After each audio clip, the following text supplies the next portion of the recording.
est spécial. C'est parce que j'ai compris ce qui se trouve comme enseignement dans ce passage et je l'ai appliqué à ma vie. Et j'aimerais qu'on aille pas à pas. C'est pourquoi je nomme le thème de ce message de ce matin, les mystères. Les mystères de la bénédiction. Les mystères de la bénédiction. Parce que je vais te sortir des choses peut-être que tu as déjà compris, mais ça va aujourd'hui être différent pour toi. Amen. Amen. La Bible dit, dans Genèse chapitre 27, à partir du verset 1, Isaac devenait vieux et ses yeux s'étaient affaiblis au point qu'il ne voyait plus. Alors il appela Ésaü, son fils aîné, et lui dit, mon fils. Il lui répondit, me voici. Isaac dit, voici donc je suis vieux, je ne connais pas le jour de ma mort.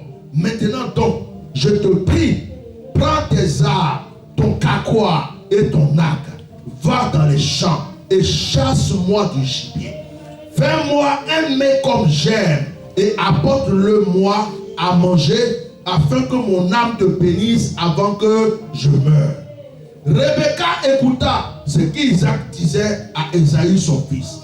Et Ésaü s'en alla dans les champs pour chasser du gibier et pour le rapporter. Puis Rebecca dit à Jacob son fils, voici j'ai entendu ton père qui parlait ainsi à Ésaü ton frère. Apporte-moi du gibier et fais-moi un mets que je mangerai et je te bénirai devant l'Éternel avant ma mort. Maintenant mon fils, écoute ma voix à l'égard de ce que je te commande. Va me prendre au troupeau 2 bons chevreaux. J'en ferai pour ton père un mets comme il aime. Et tu le porteras à manger à ton père afin qu'il te bénisse avant sa mort. Jacob répondit à sa mère, voici Ésaü mon frère est venu et je n'ai point de bois. Peut-être mon père me touchera-t-il. Je passerai à ses yeux pour un menteur et je ferai venir sur moi la malédiction et non la bénédiction. Sa mère lui dit, que cette malédiction, mon fils, retombe sur moi. Écoute seulement ma voix et va me les prendre. Jacob alla les prendre et les apporta à sa mère qui fit aimer comme son père aimait. Ensuite, Rebecca prit les vêtements d'Ésaü, son fils aîné, les plus beaux qui se trouvaient à la maison, et elle les fit mettre à Jacob, son fils cadet. Elle couvrit ses mains de la peau des chevreaux et son cou qui était sans poil. Et elle plaça dans la main de Jacob, son fils, les mets et les pains qu'elle avait préparés. Il vint son père et dit, mon père. Et Isaac dit, me voici. Qui es-tu, mon fils? Jacob répondit à son père, je suis Ésaü, ton fils aîné. J'ai fait ce que tu m'as dit. Lève-toi, je te prie, assieds-toi et mange de mon gibier afin que ton âme me bénisse. Isaac dit à son fils, et quoi? Tu en as déjà trouvé, mon fils? Et Jacob répondit, c'est que l'Éternel, ton Dieu, l'a fait venir devant moi. Isaac dit à Jacob, approche donc et que je te touche, mon fils, pour savoir si tu es mon fils Ésaü ou non. Jacob s'approcha d'Isaac son père, qui le toucha et dit, la voix est la voix de Jacob, mais les mains sont les mains d'Ésaü. Il ne le reconnut pas parce que ses mains étaient velues comme les mains d'Ésaü son frère, et il le bénit. Il dit, c'est toi qui es mon fils Ésaü. Et Jacob répondit, c'est moi. Isaac dit, c'est moi, et que je mange du gibier de mon fils, afin que mon âme te bénisse. Jacob le servit, et il mangea, et il lui apporta aussi du vin, et il but. Alors Isaac son père lui dit, approche donc, et baise-moi mon fils. Jacob s'approcha, et le baisa. Isaac sentit l'odeur de ses vêtements purs, il le bénit et dit, voici l'odeur de mon fils est comme l'odeur du champ que l'Éternel a béni. J'aimerais même m'arrêter là un instant pour qu'on continue après la lecture. Voici une histoire. Un père nommé Isaac, le fils d'Abraham. Isaac était l'enfant recherché par Abraham. Va devenir vieux. Étant vieux, la Bible dit que Isaac a eu 2 enfants. Ésaü donc et Jacob. Ésaü était qui? Esau était qui? L'aîné. Donc il était censé être l'héritier de la famille.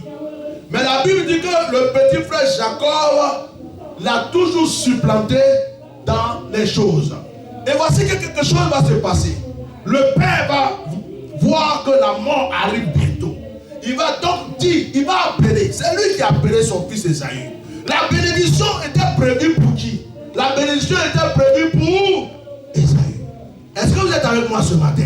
Amen. Alors répondez quand je pose des questions. Avançons ensemble. Nous allons arriver vers une grâce aujourd'hui. Vous allez voir que notre vie va changer. Amen. Amen. La bénédiction était pour Ésaü. Mais le père appelle donc Ésaü. Or, pendant qu'il était en train de parler à Ésaü, la mère était en train de goûter. Bien aimé, le problème est que toi tu crois que tes bénédictions sont tout le temps protégées. Elles ne sont pas protégées. Il y a des choses que Dieu a dit, je vais te donner. Mais il y a aussi des gens qui guettent ces choses-là. Si le Seigneur dit dans la Bible, le royaume des cieux est pour les violents, c'est pas parce que c'est facile. Ça veut dire qu'il y a quelque chose qui t'appartient, mais quelqu'un peut se dépêcher pour venir prendre ça à ta place. Amen. La Bible dit que Esaü devrait être béni ce jour. Il devrait être béni. On devrait le rendre grand. Mais simplement parce que la maman a écouté à la porte ce que le père a dit. Je mets une petite parenthèse avant de continuer pour dire à chacun de nous ici, soyez souvent discrets sur vos projets. Amen. On va se marier bientôt. Vous n'avez pas encore fixé la date. Les papiers ne sont pas encore à la mairie. Rien n'est décidé. Les finances même pour organiser le mariage n'est pas arrivé. Mais tout Paris est au courant jusqu'au Congo, ils sont au courant. Après, vous êtes étonné que le mariage ne peut pas avoir lieu. Vous savez combien de personnes qui ont prié contre? Amen. Parce qu'il y a des gens qui prient plus pour être bénis, ils prient contre leur prochain actuellement. Amen. Au lieu de chasser les démons, c'est la bénédiction de leur prochain qu'ils chassent. C'est des sorciers dans l'église. Amen. Amen. Amen. Donc, la Bible dit que la mère a entendu ça. Oh, la mère aimait son fils Jacob. La mère voyait que c'est Jacob qui devrait être béni à la place d'Ésaü. Donc la mère va appeler son fils. Voilà ce que je viens d'entendre. Quelqu'un, si tu notes, marque dans ton cahier que le premier mystère de la bénédiction, c'est d'entendre la voix de la bénédiction. Amen. Si tu n'as pas entendu la voix de la bénédiction, elle peut passer à côté de toi. Aïe, aïe, aïe. Amen. J'ai un pasteur qui disait, Bishop, il ne faut plus prêcher aux chrétiens à l'église. Il faut prêcher seulement aux pasteurs maintenant. Parce que tu es arrivé à un moment, tu sors des mystères, souvent les chrétiens même, c'est trop fort pour eux. Or, nous les pasteurs, on a besoin de ça. J'ai dit, le premier mystère de la bénédiction, c'est d'entendre la voix de la bénédiction. Amen. Oh. Amen. Amen. Gloire. Si tu n'entends pas que ta bénédiction t'appelle, si tu n'entends pas la voix de ta bénédiction, si tu es là, mais qu'elle est en train de frapper à la porte, et que toi tu es en train de penser au problème passé, tu es en train de penser à l'accident que tu as raté la fois passée, tu es en train de penser au voleur qui est venu casser à ta porte, tu es en train de penser à l'argent que tu as perdu dans le métro. Oh, il y a une bénédiction qui est en train de frapper à ta porte pour te dire je suis là, je veux qu'on fasse un nouveau départ. Mais toi tu es là-bas, tu n'entends pas. La bénédiction va passer ailleurs. Je peux pousser plus loin ce mystère pour te dire, Ésaü a entendu la voix de son père, mais la maman de Jacob a entendu la voix de la bénédiction. C'est celui qui entend la voix de la bénédiction qui reçoit la bénédiction. Pourquoi je dis que Jacob aussi entendu la voix de la bénédiction parce que dans la famille, la bénédiction c'était la maman. Amen. Elle était là, elle a soutenu le mari jusqu'au bout. Elle a été la bénédiction de son mari. Donc elle-même en général, elle était une bénédiction. Donc ce qui sortira d'elle sera aussi une bénédiction. Et encore, c'est elle qui a entendu la voix sortant de la bouche de son mari Isaac. Et elle a rapporté cette voix à son fils Jacob. Et Jacob donc a entendu la voix de la bénédiction. Mais Esaü, lui, il a entendu la voix de son père. Amen. Tu peux entendre la voix de ton père, mais ça ne veut pas dire que tu es forcément béni. Il faut entendre la voix de la bénédiction qui sort de la bouche de ton père. Amen. Wow. Est-ce que je peux continuer à pousser? Amen. Maintenant, ouvre tes oreilles spirituelles et entends la voix de la bénédiction qui sort de la bouche de ton père. Voilà que même le pasteur est en train de prêcher. Pendant qu'un homme de Dieu est en train de passer, écoute, ne les regarde pas. Entends la voix qui sort. Amen. La première fois que j'ai mis mes pieds en force, un homme de Dieu est en train de prêcher. Et la voix de la bénédiction me dit, enlève tes chaussures, donne-lui.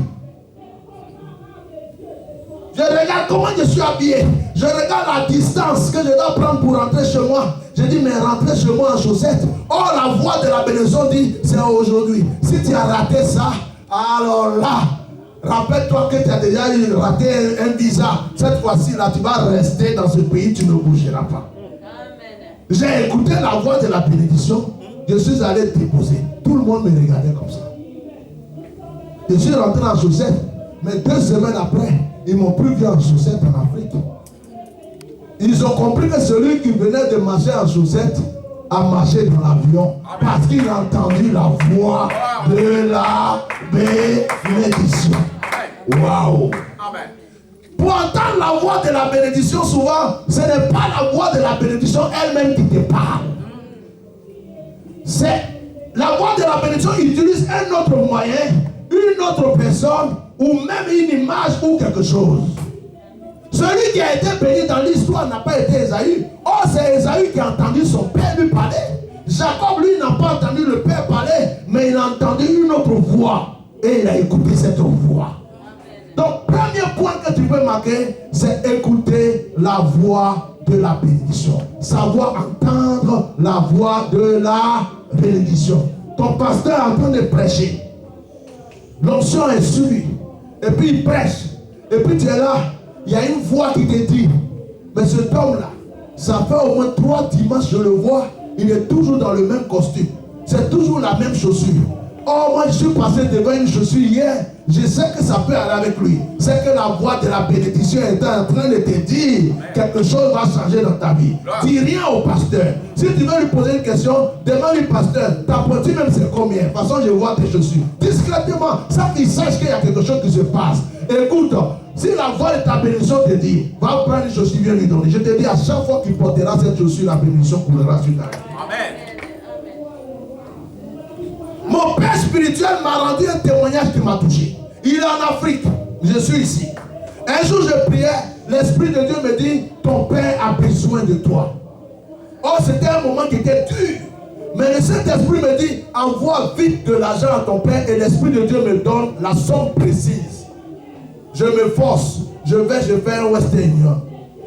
Quand mon père a pris le téléphone pour que je lui donne le code, quand je lui ai donné la somme, il dit, oh mon fils, tu viens de me sauver. Amen. Entendre ça de la bouche de mon père, ça m'a étonné. Il dit, mon fils, tu viens de me sauver. Il dit, si tu savais, j'avais de l'argent pour payer les factures. Mais à cause de l'école de ton petit frère, j'ai utilisé cet argent. Or, la date, c'est aujourd'hui. Et la somme que tu viens de m'envoyer est précisément la somme que je dois donner à la personne qui doit venir m'encaisser.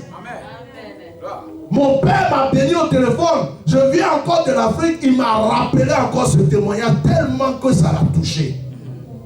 Parce que ce jour-là, j'ai entendu la voix de la bénédiction. Et depuis que j'ai fait ça, la situation peut être difficile dans ma vie, mais il y a toujours une porte qui s'ouvre pour qu'une bénédiction vienne à moi. Est-ce que quelqu'un comprend aujourd'hui? N'écoute pas la voix de tes problèmes. Les problèmes se présenteront toujours. Les problèmes aiment se présenter. Ils aiment. Ils aiment parce qu'ils savent que quand ils se présentent, tu es chagriné, tu es angoissé. De fois, tu n'as même pas la force de prier. Ne les écoute pas. Marche sur les problèmes et écoute la voix de la bénédiction, parce que c'est la voix de la bénédiction qui te fera sortir de ces problèmes qui sont en train de danser. Est-ce que quelqu'un m'a compris ce matin? Est-ce que tu peux dire un amen fort pour saisir? Amen. La Bible dit, quand la mère a parlé à son fils, la mère lui a dit, Isaac lui l'a dit à Esaïe, va dans le champ, va me tuer le gibier, et puis prépare le mets que j'aime. On est d'accord? Donc il devrait aller dans le champ, il devrait aller tuer un animal, il devrait venir dépecer l'animal, et puis préparer l'animal. Vous voyez un peu tout le travail qu'il avait à faire. Or la mère va lui dire à Jacob, va dans le troupeau, me prendre 2 animaux. On est d'accord? 2 brebis, 2 agneaux, 2 petits animaux. Or le père lui a demandé quoi? Un gibier. Vous me suivez dans ce que je suis en train de dire? Il a demandé un gibier. La mère dit au fils, va me chercher 2 agneaux. Lui il devrait avoir un. Il devait ramener un. Mais nous on va doubler la bénédiction. Oh, quelqu'un ne m'a pas compris. Amen. Quelqu'un ne m'a pas compris. Amen. Le problème c'est que tu as toujours fait ce que les autres font. Fais au-delà de ce que les autres font. Quelqu'un me comprend aujourd'hui? Il dit envoie un. La mère dit on n'envoie pas un. On envoie 2. Même s'il ne peut pas manger les 2 là, on va lui donner quand même. Amen. La mère pouvait se dire, je sais que mon mari Isaac ne mange pas beaucoup. 2 là, c'est trop. 2, il ne pourra même pas manger le morceau de 1. Ça sera du gaspillage. Mais elle n'a pas regardé ça. Elle n'a pas fait des calculs bizarres. Elle a dit 2. Écoutez-moi. Tous ceux qui veulent faire une offrande à Dieu ou à un serviteur de Dieu et qui calculent, qui se posent des questions, est-ce que ça là même, qu'est-ce qu'il va faire avec? Si je lui donne ça, il va faire ça. Je vous en supplie, il n'y a rien derrière. Vous n'aurez rien derrière. J'aime être franc. Mais tous ceux qui se lèvent, qui disent, ce qu'il fait avec, ce n'est pas mon problème. Ce que je sais, c'est que Dieu m'a dit, donne. Je donne. Et tu oublies même que tu viens de déposer dans la main d'un homme de Dieu, d'un être humain, je t'assure que la bénédiction te suit après. Ne fais pas les choses parce que tu veux les faire comme les autres, et ne fais pas les choses parce que tu attends quelque chose en retour. Fais les choses simplement parce que tu as entendu que Dieu t'a dit de le faire. Parce que la récompense d'un homme ne peut pas être supérieure à la récompense de Dieu. Amen. Amen. Amen. Amen. Est-ce que quelqu'un m'entend ce matin? Amen. Ça fait combien de fois je vais en mission et que je mets mon compte à plus que découvert? Or, en général, aujourd'hui, il y a des hommes de Dieu, quand ils voyagent pour aller en mission, c'est qu'il faut qu'ils reviennent avec un pactole pour remplir son compte. Mais de fois, je viens, c'est moi-même qui suis en train d'appeler le banquier pour lui dire, attends-moi un peu. Amen. Je suis allé prier pour des malades, sauver des âmes, guérir des malades, remplir des églises. Mais Dieu dit, tu as fini. C'est bien, rentre les mains vides. Une fois même, je suis allé en mission, malgré que je me suis dépensé, je nourrissais même des pasteurs aussi qui me suivaient et tout. Et puis Dieu va encore aggraver mon épreuve. Ma femme était enceinte, c'est dans le même mois. Dans le même mois où on avait déjà perdu l'autre enfant, 6 mois après, elle m'appelle d'abord le jeudi pour me dire, oh, j'ai fait l'échographie, tout va bien. Le lendemain, elle m'appelle pour dire, je ne comprends plus, l'enfant ne bouge pas dans mon ventre. Amen. Et j'étais en mission. Et je venais de dépenser mon argent. Et je devrais de me dépouiller. J'ai dit à Dieu, Seigneur, je vais rentrer vite pour rejoindre ma femme. Il dit, non, tu es en mission. Il te reste 2 semaines, tu termines la mission. Or, ta femme est en France, il n'y a pas un cousin à côté, il n'y a pas un frère à côté, il n'y a pas quelqu'un pour la soutenir. Elle est tout seule avec un bébé cadavre dans le ventre. Mais quand je suis allé prêcher le lendemain, personne ne pouvait savoir que quelque chose venait de m'arriver. Dieu a fait des choses extraordinaires. Mais écoutez-moi, après quand Dieu me bénit, quelqu'un peut venir dire que c'est un magicien, c'est un sorcier, c'est un mystique, c'est quelqu'un, on ne sait pas comment il fait. Pourquoi? Parce que la personne ne comprend pas que cet homme qui a arrêté en train de servir Dieu fait aussi des sacrifices que tout le monde ne peut pas faire. Amen. Amen.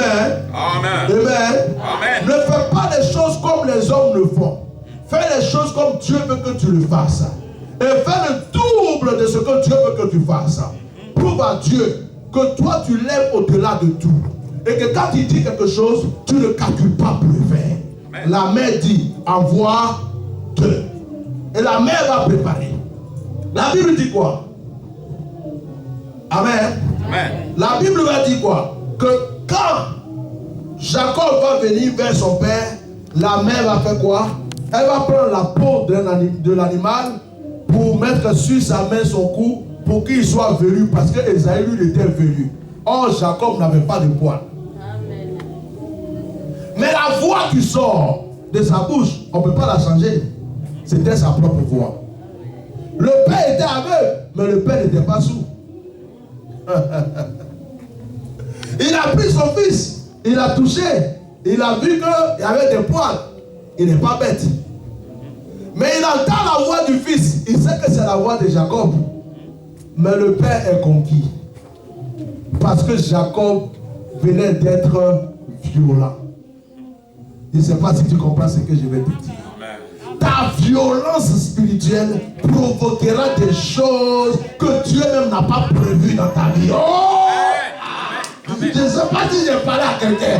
J'ai dit, ta violence spirituelle provoquera des choses que Dieu même n'avait pas prévues. Quand je lis, la Bible dit que des hommes ont commencé à bâtir une tour. Jusqu'à Dieu là-haut, il les regarde. La tour est presque arrivée en haut. Et puis Dieu dit, bon, descendons vite pour casser cette tour parce qu'il risque d'arriver au ciel. Dieu a été effrayé par le comportement des hommes parce qu'ils ont été très violents. Ils voulaient arriver au ciel. Je vais dire à quelqu'un aujourd'hui, tu peux changer les décisions de Dieu. Si la chose devrait durer 10 ans, tu peux la ramener à 1 mois. Si ça devrait durer 6 ans, tu peux la ramener à 1 semaine. Mais seulement ta violence, c'est la chose que tu vas faire qui va toucher le cœur de Dieu, qui va faire que Dieu va changer la situation en ta faveur. Il pouvait dire, ah non, Jacob, tu es venu encore me tromper. La voix que j'entends, c'est Jacob, c'est pas Esaü. Pourquoi tu fais ça? Le père savait bien que c'était Jacob. Il savait bien. Il connaît la voix de son fils. Il savait que c'est son fils Jacob qui lui parlait. Et il a dit lui-même, la voix est la voix de Jacob. Les mains sont les mains d'Esaü, mais la voix est la voix de Jacob. Oh, le père ne devrait pas bénir son fils à cause de la voix. Il devrait bénir son fils à cause de la main qui allait être étendue. Et quand il a touché la main, lui il voulait simplement la main d'Esaü. Donc la main qui lui a été présentée ressemblait à la main d'Esaü. Maintenant c'est que la voix dit que ce n'était pas son problème. C'est la main qui lui tendait la chose qui était un problème pour lui. Donc il était obligé de bénir. Quelqu'un m'écoute ce matin? Amen. Il y a des choses que tu vas faire qui vont changer ta vie. Dieu ne regardera pas le défaut qui est dans ta vie. Dieu ne regardera même pas le péché que tu viens de commettre. Mais cette action va même pousser Dieu à te pardonner et à t'élever. Parce que cette chose est la chose que Dieu attendait. Oh, je ne sais pas si vous m'écoutez. C'est des messages quand je prêche dans les pays anglophones, les mamans tremblent comme ça, les gens tremblent comme ça, et puis l'heure qui change. Je suis en train de t'annoncer des mystères. Écoute-moi très bien. J'ai vu une femme stérile avoir des enfants, pas par le jeûne, pas par la prière. Elle a fait tout ça, rien ne s'est passé. Le jour où il y a eu une action prophétique, elle s'est levée à son mari, ils ont fait une enveloppe. 1 an après, je revenais, ils étaient en train de présenter leur enfant. J'ai vu des gens avec des situations bloquées, quelque que ce soit, toutes les prières qu'on a faites, c'était encore là. Mais lorsqu'ils ont provoqué le cœur de Dieu par une action quelconque, leur vie a changé. Change ta manière de faire avec Dieu maintenant. Arrête de dire j'en ai pas. Arrête de dire je ne peux pas. Arrête de raconter seulement ce que tu vis. Dis à Dieu, maintenant, le seul verset qui est écrit dans la Bible, qui dit, mettez-moi à l'épreuve, ça concerne le donner. Maintenant, toi, Dieu, j'ai prié, j'ai tout fait, tu ne fais rien. Je vais maintenant te mettre à l'épreuve. La veuve de Élie a dit, j'ai ma farine et mon huile. Si je mange demain, je meurs. Mais sur ta parole, je vais agir. Quelqu'un m'écoute ce matin? Sur ta parole.